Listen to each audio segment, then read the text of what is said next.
അവരെ കണ്ടോ? ആ സ്ത്രീയെ റസിയ അടുക്കളയിൽ ഇരിപ്പുണ്ടായിരുന്നില്ലേ? ഈശ്വര നിശ്ചയങ്ങള് മനുഷ്യർക്ക് മറികടക്കാനാവില്ലല്ലോ കുട്ടി. പോയി അവര്. ഈ വിധി ദൈവം നിശ്ചയിച്ചതാണോ മണിമാമ? തീരുമാനിക്കാൻ ഈശ്വരൻ എന്നെ ഏൽപ്പിച്ചിരിക്കല്ലേ? എന്റെ ഒരു കയ്യൊപ്പിലല്ലേ ഒരാളുടെ ആയുസ്? എന്റെ വിരൽ തുമ്പത്തല്ലേ അയാളുടെ ജീവൻ?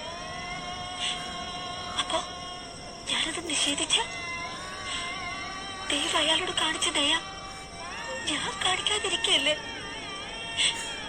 ആ പാവ സ്ത്രീയുടെ പ്രാർത്ഥനയ്ക്ക് കണ്ണീരിനും എന്റെ മുമ്പിൽ ഒരു വിലയില്ലാണ്ടാവല്ലേ? ആലോചിച്ചു മണിമാമൻ, ഞാൻ ഒരുപാട് ആലോചിച്ചു. അവരുടെ മുമ്പിൽ ന്യായീകരിക്കാൻ പറ്റിയില്ലെങ്കിലും ഈ ശാപം ഏറ്റെടുക്കാൻ എന്റെ രഘുവേട്ടന്റെ ആത്മാവ് എന്നോട് പറയില്ല.